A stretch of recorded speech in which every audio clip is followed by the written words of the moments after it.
Hey everybody, it's great to be back for this this week's live stream. I'm Thomas, publishing manager, and I'm here with Alexander. Hey guys, how's it going? And today we're just going to be going through a Q&A with you guys, answering your most pressing questions and trying to give you as much information as possible on the current market and everything that can help you make some better games and some better hits. Awesome. So this week's this week will be a short Q&A. We'll focus on the questions that you've submitted, but good to note on future live streams, we'll try to focus maybe a little bit more occasionally on certain themes or certain games that we've launched. We really want to share with you the insights on the latest games and trends. Yeah. For instance, we launched 10Q recently, which has performed super well, and we'd love to share some of the key learnings from that launch. Yeah, there's some really good info on the market, on everything, so yeah, it's very interesting. But I think also because we've made a few changes to the dashboard, we've had some challenges in the last week, so we'd like to address those head on today and make sure that you guys are comfortable. So it'll be more technical than you might usually be used to, but we'll focus on some of the questions. Just a quick note on the dashboard. Thanks for speaking about it. Everybody, just be very, very careful when you're integrating the Facebook SDK and all the IDs and making sure your app is correctly connected to Facebook. Before requesting a game for testing, please just make sure that on Facebook Analytics you're tracking at least a few app launches from you, your team, people you're showing the game to before you request for testing, because otherwise we're going to have to go through the process again, and it's just annoying for everybody. Yeah, so, and on that point, if you've launched a test but you've noticed that you're not really getting new users every day in GA, or you're getting only 2 or 3 users instead of a minimum of 5, then there may be an issue with your SDK. Yeah, I'll let you start. So I'll get started on some of the questions that we've seen. Thanks a lot for submitting them, guys. I've seen a question on, for instance, on actually pending testing and on iterations. And that's another technical question we wanted to address today. You'll notice that you no longer have the ability to iterate games. That's because we had seen kind of an overflow of iterations, and that's on us. We maybe miscommunicated the way you should be iterating. We've always focused on games with high potential. We think that you need to focus on those. And oftentimes you'll see if the metrics are below 40% day 1, 10% day 7, and you're getting less than, say, 100 users per day in GA, then we strongly encourage you not to iterate and to focus on different prototypes. That's the reason we removed the iteration button currently.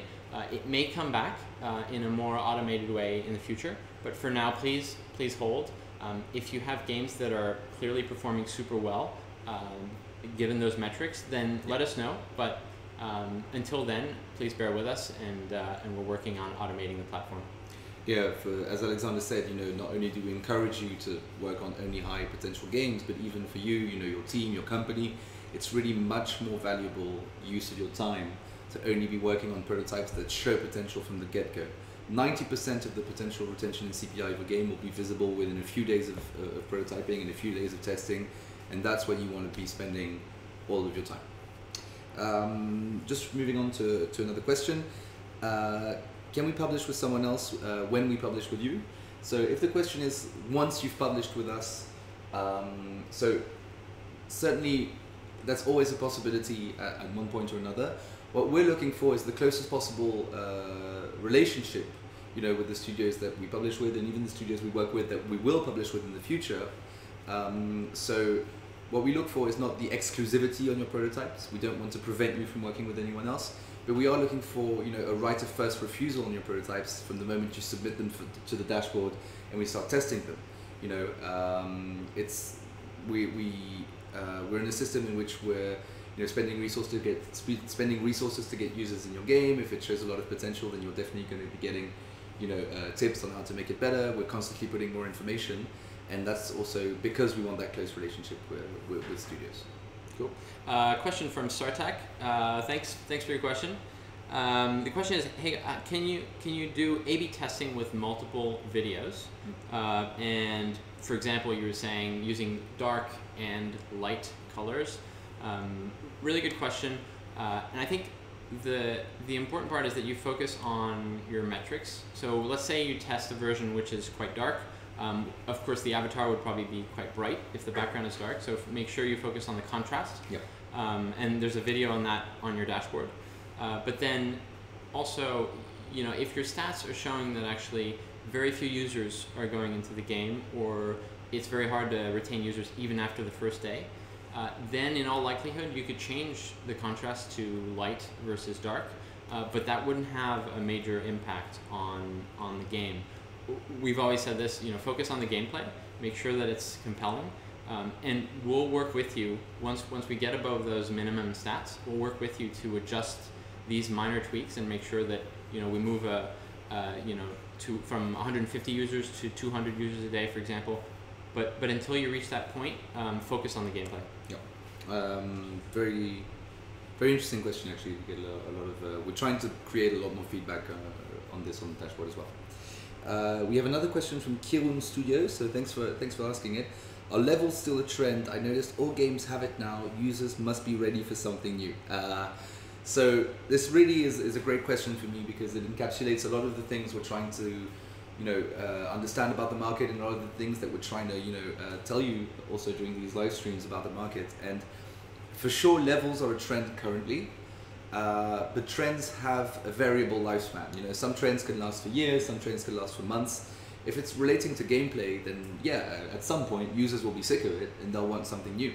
But this links to kind of innovation when you're making ultra casual games, right? Like your ultra casual games, when you benchmark, they can be exactly like the top games. And that's going to probably give you a decent amount of users and a decent retention, and going to make a decent hit game. But, you know, everybody doesn't, you know, people want, you know, great hit games. What everybody really wants is a game that explodes, creates a new trend, is like top one of the store for months. You know, that's what the, you know, that's what the most rewarding thing is. And so to create that, you do need to think in terms of innovation on your prototypes. So yes, levels are a trend, but if, you know, Kirun, if you do find the next trend and what the users are looking for next, then you know, that will definitely be a really, really interesting prototype, and we're looking forward to testing it. Cool. Question from Tuts. I'll actually just capture two questions quickly. The first one is, we need a platform to learn from each other. We're with you on this one. We're working on communities and making sure that you guys can communicate through the dashboard or through another means. Look out for this maybe more in the fall. Bear with us while we work on this as well. And then another question from Random Development. Really good question. What is our target audience on average, and which age range do we consider during development? Is there a typical gender split, and what gender dominates more often? I'd say that our target audience for, you know, kind of unicorn games that are popping, you know, to the very top of the charts, you can't really get there unless you're targeting everybody. Unless your game is appealing to a 6-year-old, to a 70-year-old, women, men, in roughly equal balance. If you're able to target that kind of an audience, just look at the top games. They all have a very good balance of men and women. And, you know, we have some videos on the dashboard on how to try to target, you know, as wide, as broad an audience as you can. I think the video is coming up very shortly. Yeah, sorry, it should be live shortly. Then, you know, that's really what we're going for, is everybody. Yeah, and I mean, it makes a lot of sense when you think about it, because if you're 100% male, 100% female, you're only getting 50% of the population. What you know, when we say mass market, we mean potentially 100% of all iPhone and Android users can download our games and play them and enjoy them, and that's the goal. You know, when we say mass market, that encompasses everyone. There's actually a really interesting question again from Random Development. Thanks for asking these. It seems that the recent hit 10Q has a lot of repeated content levels. Don't you have problems with this? So this is really, really interesting. So first of all, as you know, when we publish games, there are MVPs, minimum viable products, and we work on optimizing them over the next few weeks and months once the game has been launched. So definitely, you know, there's always new content on the way for all the games, 10Q included. However, it's not so much the repetition of the levels that's an issue. You can use that to your advantage if you actually scale the difficulty and the length really well, using these basic elements you have, procedurally generating levels as you go along to make, you know, really nice, you know, steady curve of progression for the player. So let's say you assign a random numerical value to each obstacle in terms of difficulty, then you put all of that together, you get a total, and your goal is to like steadily increase that total average difficulty of each level. And it doesn't matter if the obstacles repeat as long as that curve is really, really good. So it's a really good question. We are working, the team is working on creating more content for 10Q. Again, congratulations to Teishi for making the game. And at the same time, there's the idea of progression, which means you don't need that new content when you first launch the game. Okay, cool. So I like Tut's comment on that you can't wait to graduate from the live streams. Bear with us. These initial live streams are quite technical. We're going to get more into content later on in the summer. And we're working to make these more insightful from a product, from a game perspective, yeah, less from a dashboard perspective. But in the meantime, we're trying to fix some things. And just picking up another question. Yeah, I have one here if you want. Yeah, go for it. Yeah, Michael Kashatrian, I'm really sorry for that pronunciation. Hello guys, is using in-game currency a way to buy skins and other metagame features a bad idea? If yes, then what alternative can we use? Very simple alternative. When you're making a prototype, no skins.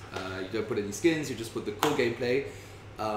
There's an expression you know, that we sometimes use, is that if you're not ashamed of the game that you put live on the App Store, it means you spend too much time on it and you cannot know the real potential. I know this sounds very, very counterintuitive. You have to be, when you put it live, you have to be, this could be a lot more beautiful, this could be a lot more complete. Doesn't matter. As I said, 90% of the potential of your prototype, if it's an ultra casual game, will be visible within 5-6 days of prototype. For the rest of the questions, yes, in-game currency can be great, but that's much further on down the road. Really don't think about that kind of stuff for the moment. Cool. Another question, which is fairly technical, from MultiDivan13. What is the budget used to promote our prototypes? What's important when you look at GA is the number of users you're getting every day. So you know that if you're getting 200 users, you know two things. You know it's attracting a lot of people, and we make sure that your campaign budgets are enough to be meaningful. And you know that actually if you're getting a retention of say 50% on day one with 200 users, that's super meaningful. So focus on the number of users per day you're getting, and anything I think north of 100 is good. If you're hitting 200, you're definitely in a sweet spot. Yeah, we're constantly reevaluating the benchmarks that we have, the way that we test and everything. Recently, the campaigns moved from 7 to 4 days, but yeah, as Alexander said, you know, it's really the only real question for you guys is how many users you get. Quick, very technical question from Julio Hidalgo, and that's something that I actually wanted to touch on briefly. Please add the delete button in the dashboard. I had a duplicated game and you eliminated the good one. Please, absolutely, please get in contact with us about fixing this, and we will for sure take that into consideration for the next release of the dashboard. Nice one. Yeah. This one is very good. Yeah. From Michael Kashatrian again, for kind of following up on the 10Q levels thing. Is non-linear progression better than linear progression in terms of retention? So for us, really, linear progression in difficulty kind of follows the progression of the player and the skill of the game and the enjoyment of the game. We haven't really seen examples of non-linear progression being really successful, but it's definitely something that's interesting. I think if you look at a game like, you know, certain games which are endless and the obstacles are getting mixed up all the time, that aspect of RNG, like a lot of catch-up games actually, which have an aspect of RNG in the difficulty, get really extremely frustrating. Whereas a linear progression curve, you always know what to expect. You've mastered that step, then on to the next one, etc. Cool. Another technical question from Game Otaku. Does somebody know if I need to delete my app from the store before submitting it? You don't. If you're running ads in your app and you're making daily rev from that app, then you might want to consider changing the name, putting another app, integrating our SDKs to it, so that you can then run the tests in parallel. We'll get the data from that same game, in GA, and you'll continue running your regular business, as it were, day to day. Just to be clear, us having game analytics and Facebook integrated into that game doesn't prevent you from having it live its normal life. You can just make a scheduled update with those SDKs inside. No need to remove it. Just from an ad perspective. Yeah, absolutely. Yeah. That's an issue, but if it's also very essential for you. Yes. A question from Saunas Ledas. Hey Saunas, it's good to see you. Does it make sense to make games super similar to ones already on the store? Previous hits. The example Saunas gives is that your Color Stairs game is very similar to Ketchup Stairs. How different should it be? It kind of goes back, and I'd like to talk about this subject again. It kind of goes back to that question of risk versus reward when you're making a prototype. Making a prototype that's very similar to an existing game is low risk but lower reward than making a really original prototype, something nobody's ever seen before. And when I say nobody's ever seen before, that means that no similar game is in the top 200, 300 of the App Store. Hyper casual players have a very short memory, and so that means that ideally, if you want to make a really unicorn game, huge hit, it needs to be different to previous hits in the recent months. But that doesn't mean a similar game cannot be a success. And the example used for me is interesting: Color Stairs versus Ketchup Stairs, because Ketchup Stairs is, the games are similar, they have a similar design, you're climbing up stairs, bouncing off them. But there's a major difference in Color Balls, is that there's an added element of the challenge with the color and the fact that the ball changes color and all the added UI elements. The game feels very different, it looks similar, but it feels very different. So copying exactly a previous hit of the last few months, that's generally quite pointless. However, taking inspiration in terms of level design and world design of a previous hit and changing something that changes the feel of the game can be really interesting. Cool. Just a question from JRC Mobile. Thanks for your question. You're talking about the skeleton method and whether the skeleton model, so essentially your kind of 5-day prototype that you might have been working on, should target the 40-15% D1, D7 with, say, 150 downloads a day before getting through to the next stage. Good question. You know that our KPIs are 55 and 22 day 1, day 7. 150 to 200 users is definitely very good. What you need to bear in mind is the skeleton prototype is not necessarily going to look that different to your final game. Take a game like Splashy, for example.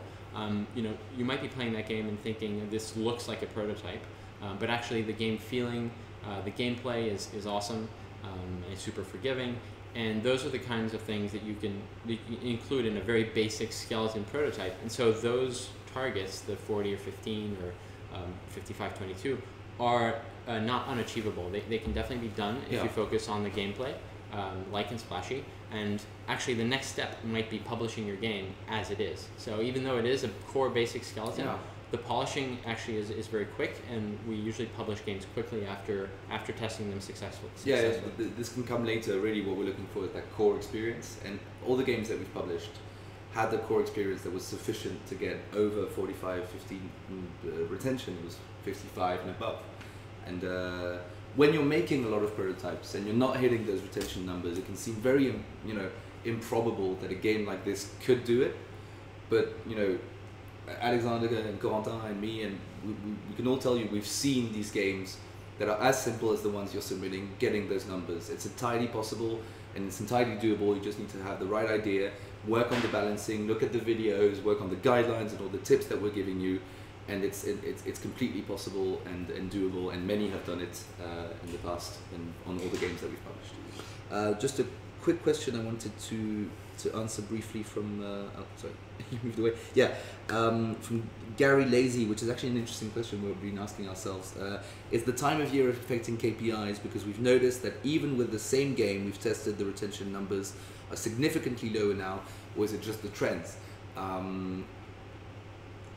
For us, it's really the trends. There might be a very almost unnoticeable seasonal difference, but the trends are essential, and users of ultra casual games, people who download a lot of ultra casual games and play them,